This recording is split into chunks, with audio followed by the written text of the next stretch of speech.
when we think about China and what they're thinking, when our Ministry of External Affairs or our Defense Minister thinks, they should listen to Bob Dylan's song.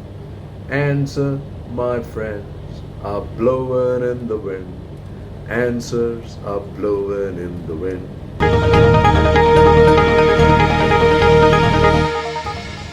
Good afternoon, folks. This is Bob from BBD on the Saturday the 5th, talking about these meetings that were to happen between the defense minister, were to happen, not to happen. Let's see how the history built up and the dynamics behind it. I first saw this article a day ago, which says will meet Wang in Moscow, said Jaishankar. I'm not sure what purpose that will serve, but that's the way he's thinking. Sachin Prashar then obviously went ahead and reported talks only option to restore peace, Delhi tells Beijing. Indian officials suspect that China has used talks, both military and diplomatic, to buy time to further fortify the presence of its troops on the Indian side of the LAC. So if this is what the Indian officials suspect, then I'm not sure what Mr. Jaishankar, talking to Wang Yi, who's a goon of the first order, is going to achieve in the first place anyway. Then you have the Chinese defense minister, who seeks Rajnath meet Jaishankar, says talk only, while Rajnath is reluctant, Jaishankar says talks only option. Interesting. You have Pradeep Thakur, which in the Hindustan Times, Chinese counterpart wants to meet Rajnath, rightfully non-committal. While this is happening, guess the CDS has changed his stance from earlier waffling a little bit. Now he's saying, Rawat, not using army will mean accepting China's preeminence, says India facing. So it's not China's preeminence, what people forget. It will also imply in the same, because China and Pakistan are now one and the peas of the same pot, it will be a preeminence of China and Pakistan. Can we swallow that? Remember, when we make this decision to talk with China, right? And then you have this article, which is India's clear signal to China. Okay, what's interesting in that is it says coordinated action from both China and Pakistan, and External Affairs Ministers S. Jaishankar has emphasized the importance of finding a resolution in the domain of diplomacy. Then it says, for one, there is clarity that the Chinese have flouted border agreements intruded into Indian territory, and the onus rests on them to both disengage and de-escalate, and India will resist the incursion. Two, there is a recognition that China's behavior is not just India specific, but in line with its pattern of aggression elsewhere. Here I immediately disagree. If you go down this route, you're going down a slippery slope and you're going to hit 1962 very fast, because it's not about this. If our Ministry of External Affairs has come and analyzed and given us this gobbledygook, it is absolutely the wrong. It's my neck is on the line to suggest immediately that it's 1962. That's exactly what happened. And that time, now there's enough evidence to suggest that Mao actually wanted to teach India a lesson. This again, ladies and gentlemen, is about India. Just let's not get conned with this issue about that it's about the United States and it's about this is the pattern China is following. It is absolutely not. And he says the defense ministers of the two countries. Okay, now here's the deal, right? Why do you think there is so much confusion? While a lot of people, according to this article, this is a strategy, a clear-cut strategy by India. In my view, that's absolutely not true. I personally foresee there is a dissension between the ranks within India, between the External Affairs Ministry and the Defense Ministry. I actually feel that the Defense Ministry has been pushed. The Defense Minister has been pushed to do this meeting, which he was reluctant to do, just like our lieutenant generals were forced to meet the major general on the Chinese side with absolutely no result. It was like talking to the deaf. Now I'll tell you why.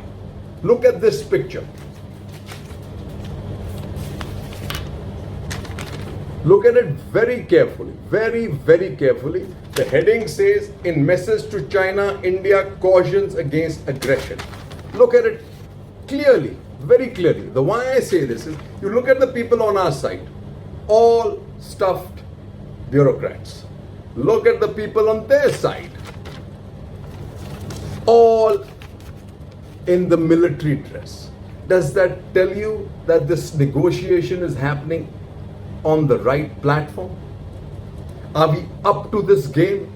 It tells me absolutely not. This is where we went wrong. We just do not have the ability, irrespective of Jay Shankar forcing this into talks, because he says Rajnath meets set stage for Jay Shankar Wong talks. Is that odd? Jay Shankar's conversation should have set the tone for Rajnath's talk. If we had to deliver a message, it's, in my view, this absolutely is convoluted. Absolutely convoluted. And why I further say this is this. Many years ago, folks, I had when I just came back from the US, a 31-year-old gung-ho back to India from the United States. I ran into a dinner, I ran into an ex-foreign secretary, and there was some debate going on about the army chaps that were getting killed. His response to me was, well, aren't they paid for this? Therein lies the tale, folks. The armed forces are cannon fodder for diplomacy.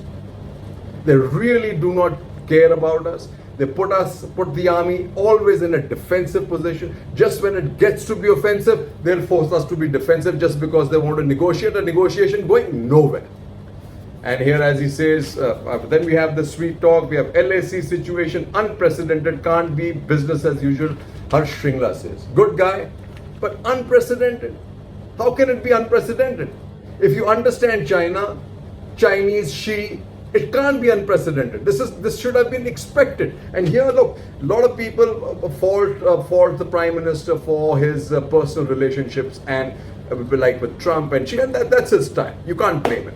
But look at it this way: who missed the trick? When the Prime Minister expressed this desire to be personal with Xi, there should have been the duty of the Ministry of External Affairs, the Foreign Secretary at that time, I think was Mr. Gokhale, and whoever the ambassador was there, to act, and the security agency, to totally do a psychoanalysis of Xi and the Communist Party of India. And then information should have been given to the Prime Minister that he was going up a slippery slope and there was no way to go. Instead, what did we have? An inconsequential Wuhan, and you had Doklam, right? Doklam, Wuhan, and you had that one in Tamil Nadu, and now you had this incursion. What this does is, these meetings that were set up by the Ministry of External Affairs should have had a lot more thought going into the character of Xi. And it was everywhere. It was not as if it was hidden. We all knew what Xi was all about. Every meeting which Xi with Modi did, Xi would stand like a king, and our Prime Minister would walk up to him. Shameful. Then, as this says, standoff results of Chinese actions along LAC India. Government says negotiations the way ahead. China criticizes ban on apps, calls it a mistake. I don't want it. I don't know if there is any correlation of interaction between India and the US, but India is an ancient civilization. This is always the gobbledygook they throw at us, all crap they throw at us. Ancient civilization. What happened to them? Shouldn't they be also as ancient as us? They're not ancient. They are 62, post 62, ladies and gentlemen. They've got nothing to do with their Ming and Ying and all the other dynasties. Okay, but our app ban has hurt them bad, because you can see it in the reactions, because it's not just us, but the rest of the world is also beginning to follow. Here's the note, says India justifies ban on apps. Why should we justify that? It's our national. China plays to its own rules. India is entitled to play entirely to its own rules. Now, what is interesting is that it says India Army changes border posture. Its posture from border managers to securing is not just should be securing, it should be aggressiveness. It should be offensive, and that message should be loud and clear. Here you have Rawat must plan for two-pronged conflict. What the message that you're getting from Pakistan, on the other hand, is hey, it is one. It is never going to be two-pronged. It's one prong. India and Pakistan and China are the same thing. See what they're saying.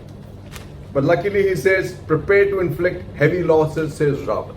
But here I'd like to spend a little bit of time on what Ajay Shukla has written, where he says, lessons from the Yom Kippur War. He says, with the Indian military confined to blocking further ingress rather than evicting the PLA from the territory it has captured, there is little pressure on Beijing to restore the status quo ante. Remember that. Then he goes on to say, even if the cost we pay is higher, New Delhi would remember how Egypt imposed upon a far more powerful Israel a cost for its enemy, even fighting a limited war to bring Tel Aviv to the table. Israel's crushing defeat of the combined Arab armies of Egypt, Syria and Jordan in the Six-Day War of 1956, coming soon after its victory in the 1948 war, had engendered a widespread impression of Israeli invincibility and Arab impotence. Egyptian President Anwar Sadat released that the development of this country was held hostage by the no war, no peace situation that existed with Israel.